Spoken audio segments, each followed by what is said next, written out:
Embiid, who is back. Corner, it's Scott. 3 is off.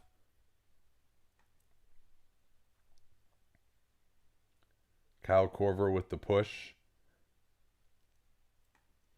Now he's with a floater. That is really a pretty difficult shot. 13-point game. Nice push again from Simmons as we've got the Embiid-Lopez matchup and another 3 from Embiid. Again, that's all Ben Simmons pushing the ball, engaging Lopez, and then dropping it back to Joel Embiid. Embiid missed his first 2 3-pointers, has made his last 3. That's huge. Here's Hill on the drive into Embiid. Good close by Embiid to the corner on Lopez. Lopez trying to back down. This is not a good shot, but he scores the hook anyway. Again, another one I think the Sixers will be totally happy with. Simmons fakes the pass, goes into Hill, and I like that physicality from Simmons. Yeah, there wasn't a foul called, but he at least knocks Hill back to get a little better look instead of fading away. It seems like the second time in this game that Giannis has been standing at the scores table for a little while. All right, we're back live on YouTube on the other channel. Here's Hill on the drive, floats it up and scores.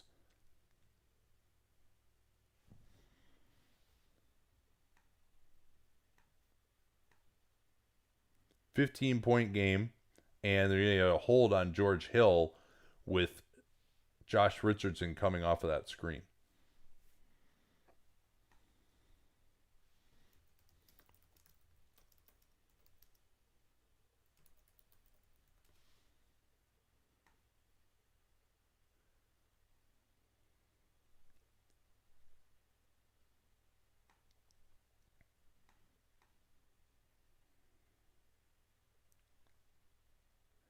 Richardson finds Embiid back to goal. Richardson eluding Lopez and gets the mid-ranger. Man, this Philly shooting has been awesome. They shoot like this, they're going to be really, really tough to beat. I don't expect that to continue necessarily, but if they do, you're not beating them.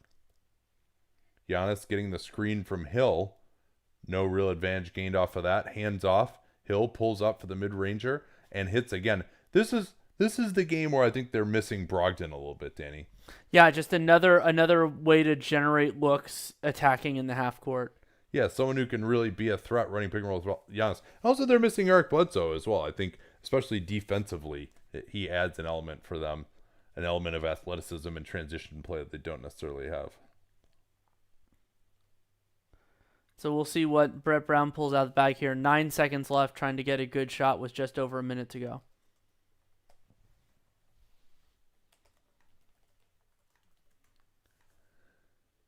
So this is going to be Giannis fouling Embiid here. Embiid, nothing more triumphant for Embiid than when he walks to the free throw line. He's always just so satisfied with himself that he got fouled.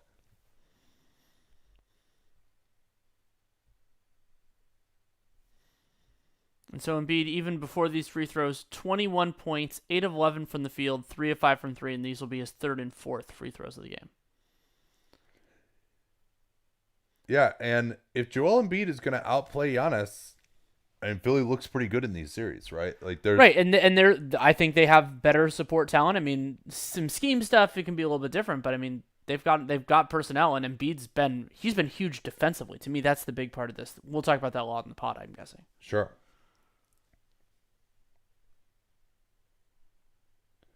DiVincenzo off the screen. They look to bring Giannis up top off the Hill screen at the foul line. Giannis just not even thinking about taking that.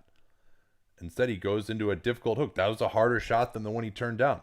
Richardson again in transition over Lopez. Man, Philly now leads it by 19. Josh Richardson has come to play today. That's his fourth three-pointer.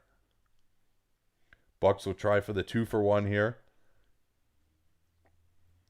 Pick and roll coming between Hill and Giannis. Hill gets the man on his back. Finds Lopez, his 3, not even close. Wow, he didn't have his feet set. And Philly now will try and run the time down with about a 5-second differential.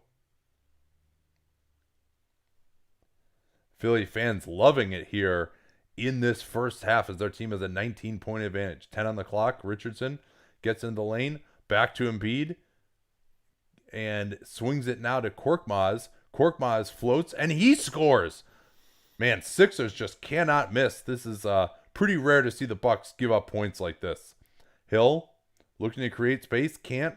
Wes Matthews, his three way over Embiid is not even close. And I love how Philly kept playing all the way to the whistle there.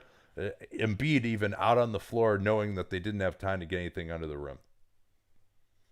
So now we head to halftime. 69-48 in favor of the Philadelphia 76ers. Leading scorer Joel Embiid, 8 for 11 from the field, 3 of 5 from 3, 4 of 4 from the field. Tally up his 7 rebounds, 3 assists as well. Only 1 turnover, which I think is important. 2 fouls could end up bearing up. Also Embiid, plus 17 in 15 minutes, so they've been about even. Even is pretty damn good for them in the non-Embiid minutes, and then they've been plus 17 in Joel's time. Leading scorer for Milwaukee, George Hill. He has not missed a shot, as it seems like he has not all year. 12 points, 5 of 5 from the field, 2 of 2 from 3, 0 assists, 1 rebound.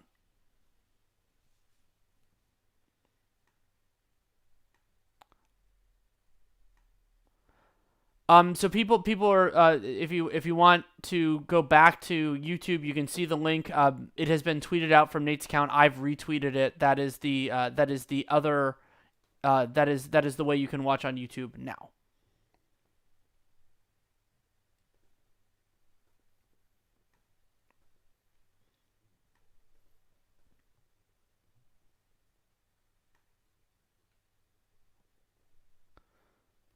So we can, I don't know what order you want to do this in terms of talking about this game, talking about our friends at bookies.com.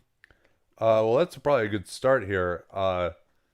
You can follow them at Bookies on Twitter to avoid missing any of the latest sports betting odds and info. They've got Mark Strotman, who last I checked was batting around 57% on his picks this year, all the way through the NBA Finals, which we'll be doing this cast all the way through the NBA Finals as well.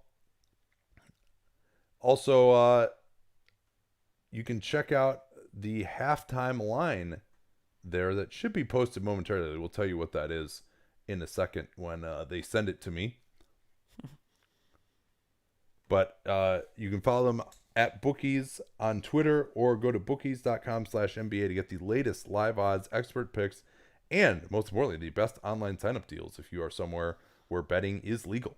And one of the fun things that they have on there, I'm looking at it right now, is they have the splits that they can get on the public money. And so the for the spread, the Bucks were actually they had 69% of the public money in this game.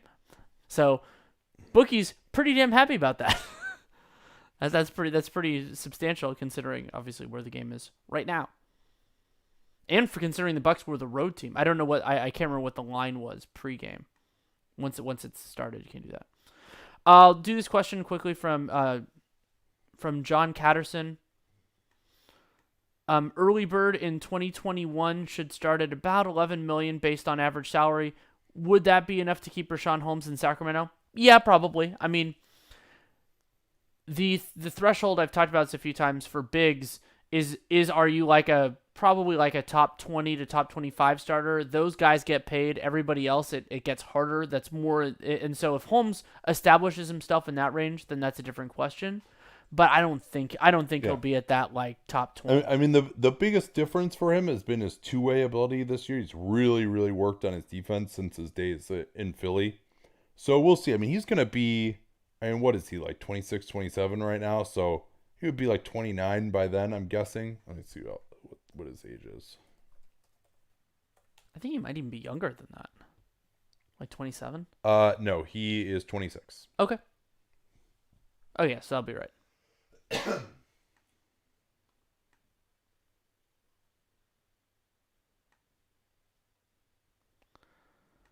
Yeah, so I my instinct is no, that'll be enough to work, which is probably good news for Sacramento. But also, it'll be interesting to see how they want to, because Sacramento at that point, if I'm timing this out correctly, assuming they keep Bogdan Bogdanovic, which I hope and expect that they will, then that's when their team is going to be significantly more expensive. And it's a real inflection point for every owner when you go from being a happy, cheap team to becoming a more expensive team, for where the threshold is, not for the key guys, for the De'Aaron Foxes of the world, but more for those support players like Rashawn Holmes, like Bogdanovich, and the best teams, the smart teams, make those decisions ahead of time, that they kind of see where things are going, and that could end up being a challenge for guys like Richaun Holmes as well, as good of a story as he is.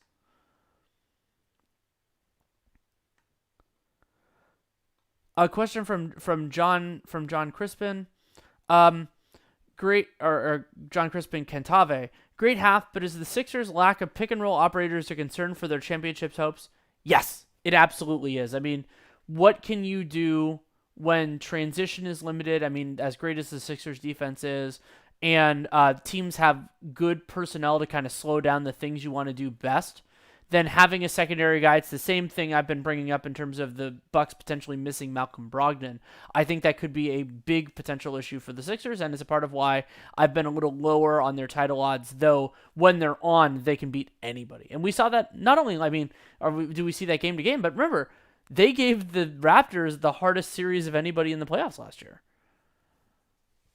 Do you think Jaylen Brown is overpaid, underpaid, or worth his contract? Well, as of right now, he's making like $8 million or something. So yeah, well worth it. But he does have that extension that kicks in that's worth anywhere 4 years between 103 and 115 million, based on mostly some team-based incentives. I mean, I think the way he's played this year, I absolutely did have him as a $20 million a year player, $25 million a year player. I guess it would be more accurate there. With the cap continuing to rise, in theory. That's totally good. Well, and positional value, I think, is a big part of the argument for Jaylen Brown. It's so hard to get players like him, and I really like what where his game can go moving forward, and he's been to me a real bright spot for the Celtics. So I got that halftime line for you, by the way, if you're interested, at bookies.com. -13.5 on the live in-game line, and the new over-under is 230 points. That's a lot for these teams, but when the Sixers put up what they did in the first half, maybe less of a surprise. We should probably tell the people about our Patreon, which we don't mention that often. If you don't mind doing that, I'm going to reload on my tea. Patreon.com/Duncan LaRue. We are still doing, even though we have this different nice new banner behind us, we're still doing that. We're actually going to try out something new and special probably tomorrow. We're going to do a gamer podcast exclusively for Patreon. So if you are somebody who is commuting on Friday and want your dunked on fix, that is going to be the way to do it. It's also a way of supporting this endeavor and everything we do. People see it in a lot of different ways, but we do subscriber only podcasts, mailbags. We do at least one thing every month, and then salary cap sheets and whatever else we can think of. And that's why we're trying out the new gamer podcast there. We're going to experiment with a lot of different stuff over the next few months to see what works. And it's a really nice community as well. The mailbag questions we get from Patreon subscribers are fantastic, and sometimes we get on some real deep dives. We get people ask us a question, and they understand that we can do a 10 to 15 minute segment just on a well asked question, and we do that. So patreon.com/Duncan LaRue. The mic is on now. Good. Just want to make sure. I took it off to cough, and then I forgot to turn it back on. Oh, so much fun. Our friend Ben Taylor threw out a Robert Covington for Dinwiddie trade. Who would be opposed to that? That's interesting. Okay, Covington to me is a wonderful fit for the 2021 Nets when they get Kevin Durant back. He's a really good team defender, could fit well in that forward line. You would want a lower usage guy with Durant and there. And Dinwiddie, an interesting fit with Towns. I think it makes intuitive sense to me for both teams.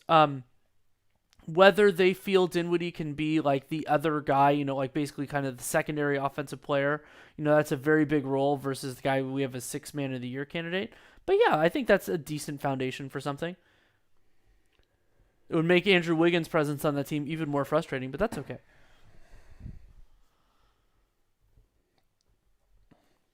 And somebody else asked, Shea Stewart asked if an Aaron Gordon Karis LeVert trade would be possible.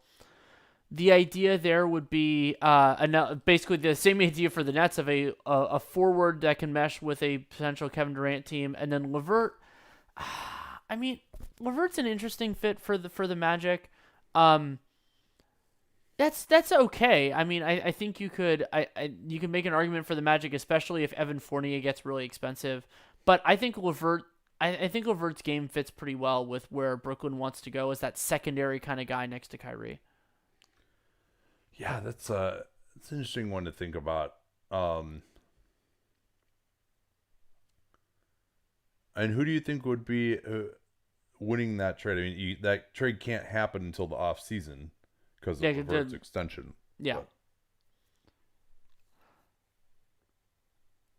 I like Levert a lot, and then also for me, what that does for Orlando is, yeah, I mean they can run Gordon and Isaac and Vooch together, but it does creates a hole that they don't really have anybody to fill. for Orlando, you mean? Yeah, at the three or the other forward spot, let's call it.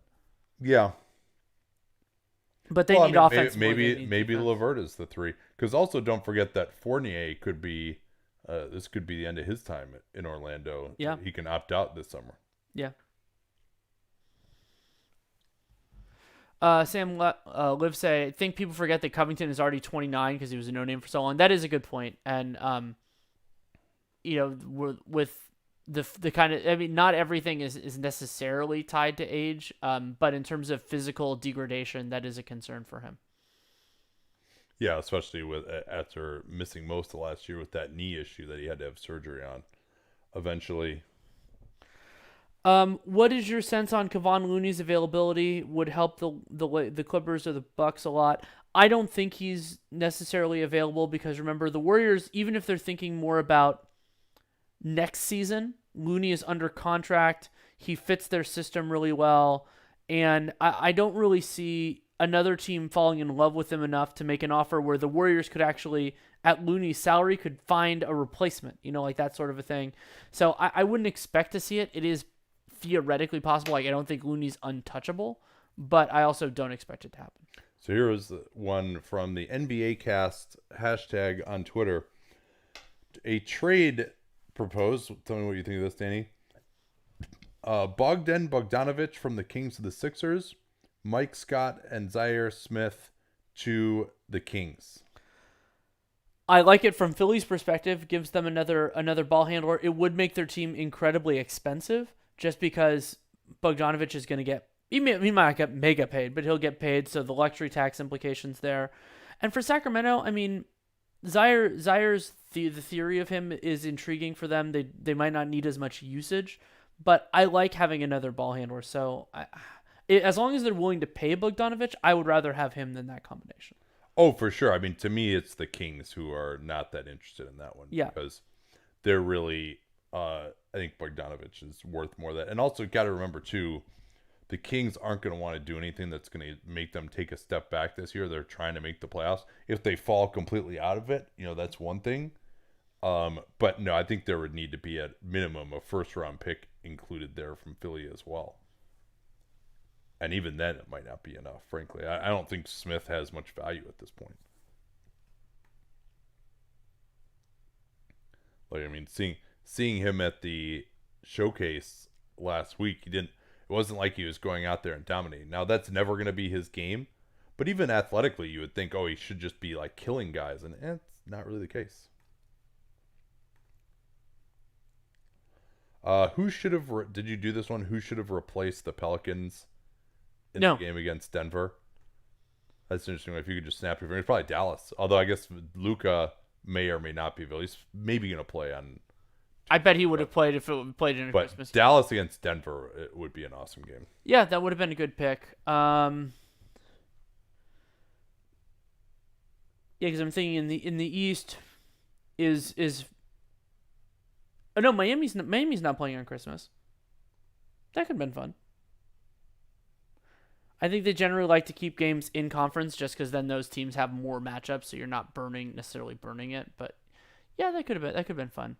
Dallas is the pick. If you're just joining us, by the way, we are on the other YouTube channel, which a link is being tweeted out to, because we got a copyright strike on our other YouTube by some automated software.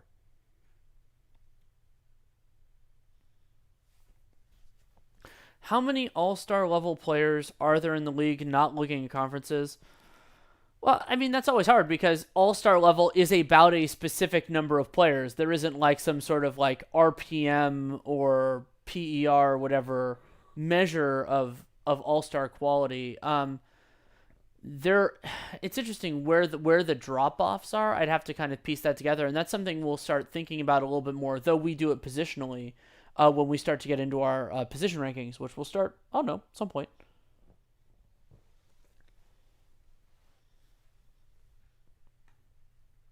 All right, so here we go. 23 points for Joel Embiid in the first half. Really an incredible performance by him, especially considering his defense on Giannis as well. Let's see if they find some ways to get Giannis going here. They screen for DiVincenzo. Horford switches out on him seamlessly. Richardson is just hanging out in the lane, taking cutters. Now they got Middleton against Embiid. Pick and roll. I think that's the idea that they were going for. And Middleton does get open of trying to get a pick and roll between Middleton, their best ball handler, and Giannis to make Embiid guard that rather than just guarding Giannis one-on-one. Harris forced towards the baseline by Middleton to take away that play. They want to get him coming off at two screens. Don't do that. Instead, it's Simmons into the lane, hooking over Giannis. Not a good shot. The push from Giannis, down 19, going right at Embiid. Euro step. Stopped by Embiid. Puts him on his back. Oh, man. Now it's Simmons looking to capitalize with Giannis out of the play. Oh, and he throws it away. Here comes DiVincenzo. He's got Giannis in the middle. Giannis going at Harris, and he's going to just put this down. Harris wanted a foul call, but you're not going to get that unless you fall down. And you can see the massive difference in Giannis's aggressiveness and transition when Joel Embiid is there and when he is not. Like he's just like I'm putting this up and it's going to go through. Yeah, he tried to be aggressive last time and that's true. Threw it away. And now we're going to get a rip through move. Lopez taps his chest, knowing that he was done to put his arm out for Embiid. Yeah, that Giannis, I think he just lost control of the ball going up. And pretty remarkably, Joel Embiid is the only player in this game with multiple fouls. He has 2. Nobody else has more than 1. Yeah, that may be the salvation is foul trouble for the Bucks on Embiid. He's been so good so far. Richardson, backdoor. Nice job by DiVincenzo denying it, but they get a backdoor, and Harris misses the open corner 3. Good look from Simmons to force the collapse as Richardson kicked out. Drag screen in transition. Middleton floats over Embiid, and that's a couple of mid-rangers now from Middleton. It looks like that's the adjustment. More Middleton, Giannis pick and roll. See if they keep going to that. Harris, another mid-ranger from him. That's off. Nice box out by Horford on the offensive glass, and we'll stay right here with a loose ball foul in favor of Horford. And so far, it's a 6-0 third quarter for the Bucks, which, I mean, if they can get another couple stops, it gets more in range. Yeah, I mean, I think where this is starting to look better is defensively. Now, of course, they missed a wide open corner 3 that they were making in the first half, so let's not go crazy. They go under on Richardson.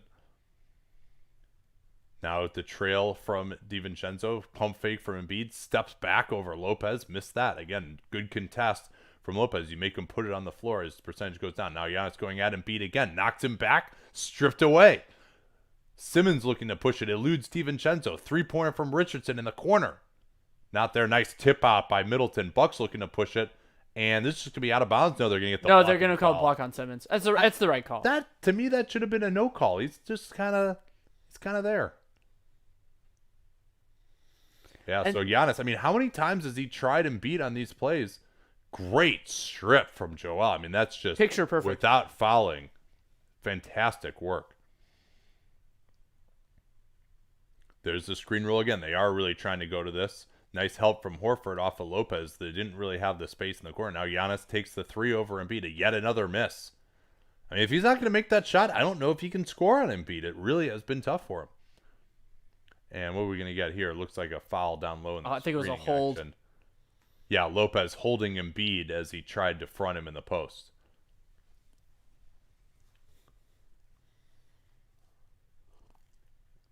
Yeah, this is MVP level basketball from Joel Embiid right now. Going to give it to him one-on-one against Lopez. Off the dribble, backs down. Help comes from Giannis across the lane. slips it to Horford. He lays it up. That's off. Rebound Embiid on the offensive glass. There again, just the physical domination from Joel Embiid. Doesn't do it often on the offensive glass. And Brook Lopez didn't box out aggressively enough. Not something we usually say about him, but Embiid just worked into position. Yeah, but it's tough when someone drives to the basket. There's Giannis again. Another miss. That was a better look, but Embiid still not letting him get a layup or a dunk. Here's Richardson reversing. Oh, no, he missed it. Did not. I thought he was threw it going on the to front reverse side. it. Yeah. Yeah, he had the reverse. He went up on the near side, and I think he just surprised himself how far he was under the rim. Oh, yeah. Now, that was absolutely kicked by Simmons. I thought maybe Middleton threw it into his feet, but no, that was... Yeah, and you see there Embiid, just the aggression. Lopez is distracted by the drive and just gets knocked out of position. That's the physicality that Joel Embiid can bring when he's engaged. Another three from Giannis. Oh, man, this is getting... 0 for 6. This is getting awkward. Is he going to take another one? Not this time. I mean, they're just giving it to him, but that time Simmons helped. Probably shouldn't have, but a missed three from Middleton. Yeah. Safe to say that Joel Embiid is in Giannis's head right now. Now he goes through. Oh, I thought that was a travel. Instead, he gets it back under the rim, tries to force it up among three guys, still keeping it alive. The effort level outstanding. Richardson saves it as well. Bucks just not reacting to the ball. 8 on the clock. Simmons into Giannis. Oh, what a pass underneath. And Embiid is fouled. And great continuation of effort there from the Sixers. They didn't really generate much over the course of that possession. Then Embiid gets fouled with 5 seconds to go. Honestly, Danny, I think that these missed Giannis threes are infecting the entire effort level for the Bucks right now. I mean, you're seeing not going after loose balls, rebounds on these last couple of plays. Brook Lopez just lets Embiid back cut him, getting hurt on the offensive glass. I think they really they look lethargic. They look a little despondent, I gotta say. It also stagnates the Bucks offense, and I'm sure that makes guys less interested in being involved.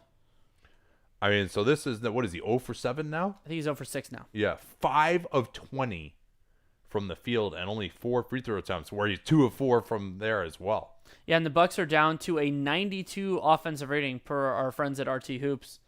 They're the ones who do the live stats that you can see. Well, it's our friend. It's Min. It's Min. He does everything. I was trying to make it sound like a big organization, Nate. I was trying to make it.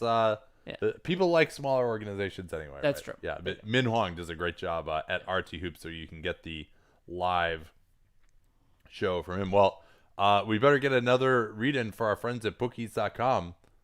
Sixers looking pretty good on that second half line so far of 13.5.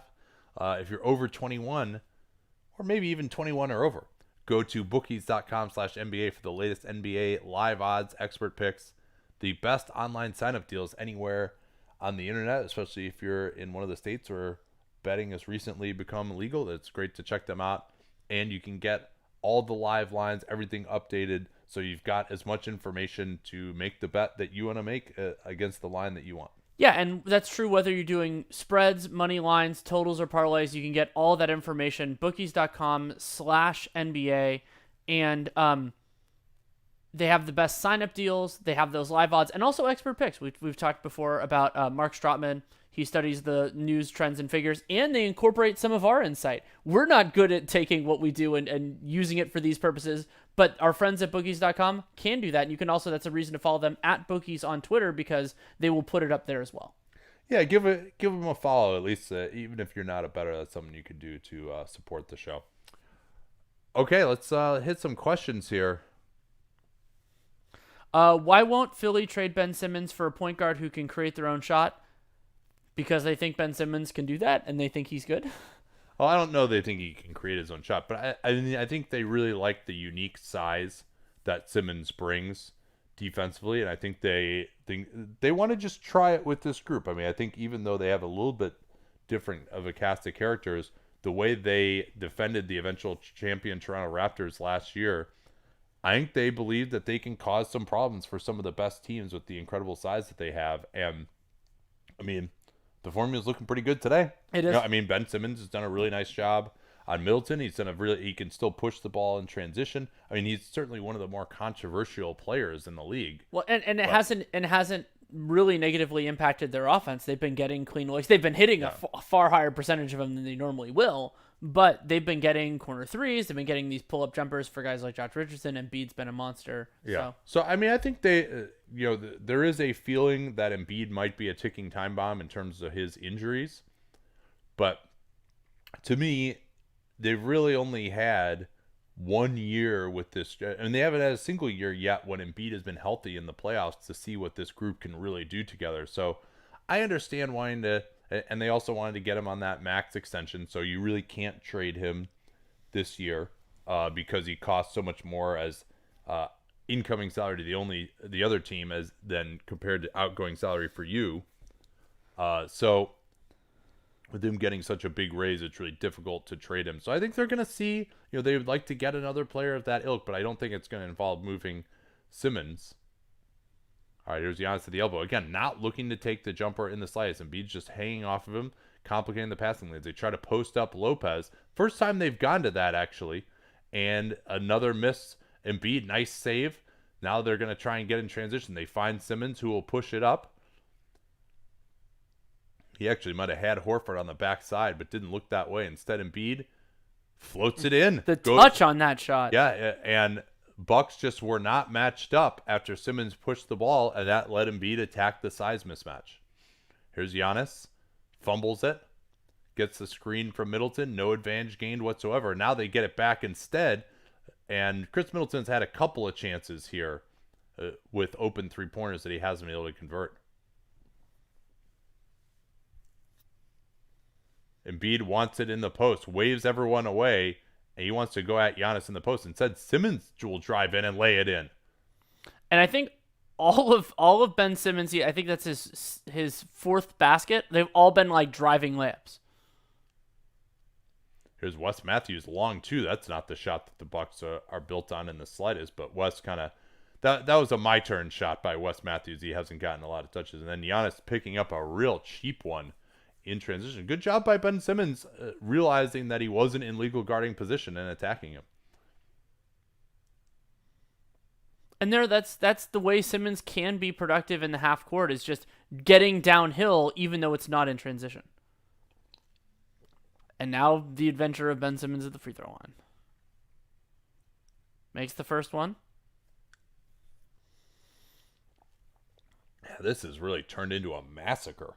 Yeah, and remember, Giannis still is going to... I mean, it's not like the Bucks found anything when Giannis was off the floor, so they're going to have to deal with those minutes as well.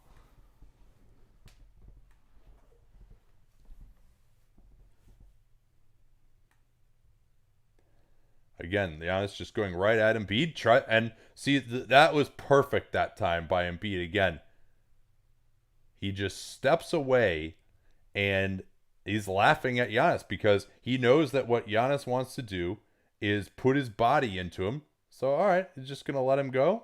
Yep, steps away, takes a little elbow to the stomach, but Giannis was expecting the contact and then just got totally off. But that is a terrible foul call. Oh, they called a foul on that? They did. It was so obvious to me that it wasn't a foul. I didn't even see it until just now. I thought he was just going out. That's crazy. And now here Korkmaz gets beaten by Wes Matthews. That is a horrible call. And it's Embiid's third, so that could end up being a factor here. I mean, he just totally he was pulling the chair from a different angle. Yeah, exactly. No, that was great defense. Now, that was not great defense by Ben Simmons on Middleton with 4 seconds on the shot clock. Middleton's night overall, 5 of 12 from the field, 2 of 5 from 3, 4 rebounds, 1 assist. So, I mean, he's going to have to be, if Giannis can't generate reliable offense against a team like Sixers, Middleton's going to have to step up normally, but especially with Bledsoe being out and Brogdon being in Indianapolis.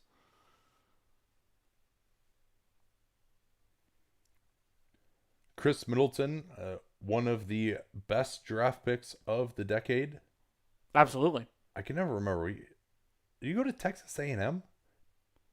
Yeah, I believe so. Yeah, okay. There's someone else who went to some weird... Oh, it was Robert Covington who went to Tennessee, Central Tennessee State or whatever. Some shit, yeah. Here's another pick and pop 3 from Horford where the Bucks did not communicate. Giannis switched on to Simmons, Ilyasova stood with them as well, and then that left Horford wide open for the three. Nice help from Simmons there, loading to him. Give me a kick ball. That's Horford. like the fourth kickball on the Sixers so far, but the consequences of it are negligible. Yeah. I mean, it shows you that they're active in the passing lanes. Yeah, it's just a warm-up three-pointer for Al Horford. And yeah, you know what? Like, I'm not as worried as there's another just impossible fadeaway that somehow rims in from Giannis. But I'm not as worried about Philly's offense going against the Bucks defense. If you're Milwaukee, I think that Philly's just shooting it crazily well. But your issue is the offense on the other end. If Giannis can't do it against Embiid, everything kind of breaks down. Giannis looking to push in transition. Now, Horford, good load, good close. Ilyasova on the drive. Wow, what an ugly-looking layup, but it goes. And Brett Brown with the timeout as they've given up a couple buckets in a row here. But Ilyasova did something there I really like when players do, which is he was driving, and it wasn't fast, but he knew that Horford was going to close harder, so he actually slowed down and let Horford go by for the layup. I really like it when guys do that. Let's see if we have some questions. Yeah, so interesting to note here, Philly actually shooting it better from 3 than from 2, 48% versus 47.4%. So the Bucks defense is working. It's just Philly hitting more threes than might be expected, especially when Embiid and Horford are going to go a combined 5 out of 10. Those are those above the break shots that the Bucks defense just is not able to combat. Yeah, they're tactically basically conceding those and to take away everything else. Yeah.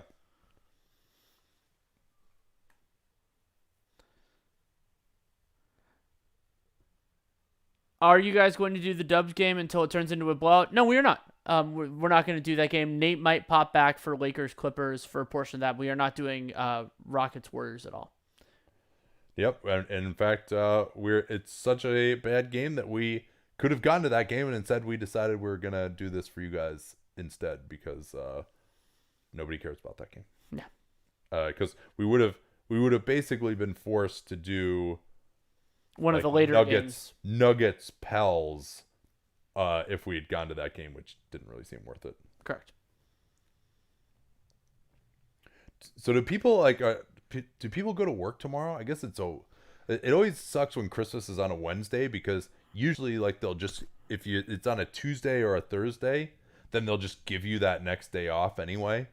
But so yeah. Hope not too many of you guys have to go to work tomorrow. I guess we will be working tomorrow, but yeah. Happy Boxing Day, y'all. What is the term Boxing Day? What does that even come from? My understanding, I think it's an English thing. And I'm trying to remember if it relates to boxing things up to return them or if it's something else. I can't remember. All right, I'm gonna look this up. Yeah. Who would you pick in a Utah-Denver series? I've been high on the Jazz forever. I mean, the Nuggets have been materially better this year. I think that would be another one of these rock fight series. Yeah. Here, while you think about that, can I tell you what Boxing Day is? Yes. It was traditionally a day off for servants, and the day when they received a Christmas box from the master, according to thespruce.com.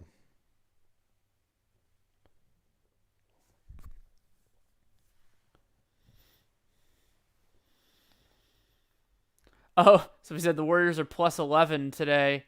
Yeah, I would take the Rockets. You would think they would be pretty motivated for this one. Yeah. And, I mean, I feel like their defense is going to just stagnate the crap out of the Warriors. So unless, like, D'Angelo goes off or something, I think the Rockets win it. All right, we're back here. Bucks in a zone early out of this timeout. They've got Ilyasova at center. The Sixers have been flummoxed by that in recent games, but Korkmaz hits a three. That'll get you out of that zone. Sixers had a stretch of 3 games against Dallas and Miami in particular where they could not score against the zone. Again, Giannis not even looking at the rim from three-point range anymore. Now he goes down the lane. Horford, wow, he's got stripped. I thought that could have been a foul. Right back to Harris. Oh, he lost it, though. He was gearing up for the dunk on Middleton, but slipped out of his hands. Middleton looks off Giannis in the post. Now Wes Matthews doesn't get it to him in the post either. They swing it to Hill as Horford had come over to help. You know what's going to happen when George Hill shoots it. Jeez, that guy is shooting the lights out, man. 6 for 6 in the game, 3 for 3 from long distance. Yeah, that Korkmaz 3 had put Philly back up 24. Now it's 21. They're back in the zone again. Simmons directing traffic, and this is not a shooting-heavy lineup for the Sixers. Ennis swinging around. They're doing nothing to attack it right now. And the good job of the corner man coming up in the zone. He passes him off to Hill. Here's a cut from Ennis down the lane, and they stop by the combination of Ilyasova and Giannis. Transition. Middleton, right in. Not a ton of rim protection. No. Yeah, Middleton just kept on pushing. Ben Simmons was kind of torn because Ennis was behind the play, and Middleton took advantage. Yeah, the missed layup leading to transition. Here's Harris. So step right into a 3. And Philly, 2 3-pointers against the zone. I still think it looks a little bit better defensively for the Bucks against this group. Middleton floats it and scores. You might want to go more zone when Embiid is in the game, though, you would think. Try to cut off some of the angles. Yeah, prevent the pass into the post. Embiid trudging to the scorer's table now with the 3 fouls. They'll switch that in the zone still. Korkmaz will take another. Oh, man. The zone buster, Furkan Korkmaz. So that's 3 for 3 from downtown against the zone by Philly. Milwaukee scoring the other, and now Giannis will take another 3. The non-zone buster. Another miss, man. Yeah, maybe Philly should go zone. No, they're defending just fine so far. Korkmaz feeling it. Oh, baby. And one. That's the second.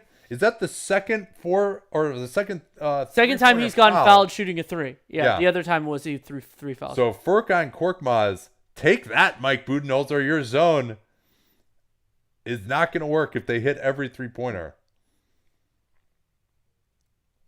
So yeah, I mean, this is the Madden game for the Bucks right now. None of their 3-pointers are going in. All of Philly's are, but Giannis is going to take a breather now right as Embiid comes back in.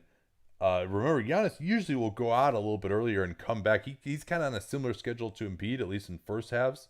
But I think part of why they're taking him out right now is to give him as many minutes as possible without Embiid. But he could not get going even in the absence of Joel. Connaughton, size advantage on Korkmaz, but man, that just smokes the layup. A couple of missed layups. The Irsson Ilyasova just batted that ball out of bounds, but they called it off Embiid. Yeah. Yeah, you see the lack of physicality from Korkmaz, who supposedly has gained a bunch of weight, but still, I mean, Connaughton just goes right through him. Hill had a chance to get it in. Now it finally does to Korver. Lopez, pick and roll with Connaughton. Embiid switching out late in the clock. Connaughton going to try and put him in the mix. I don't see this ending well. Steps back. Yeah.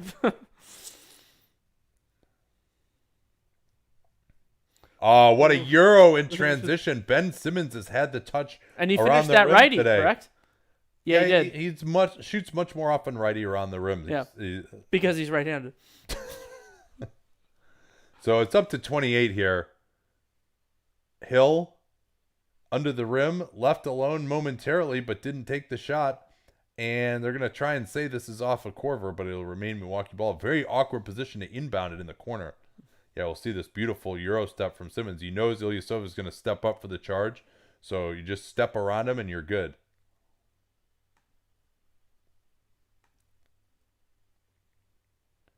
So I guess they gave this to Philly. We didn't see what happened there. I think Richardson knocked it off of Wes Matthews.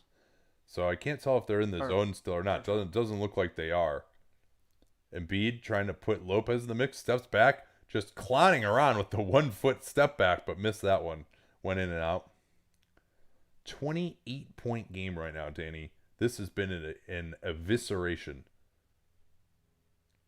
Sixers switch seamlessly behind the play on the back door. Connaughton, nice setup for Lopez. That was beautiful. Bucks within 25.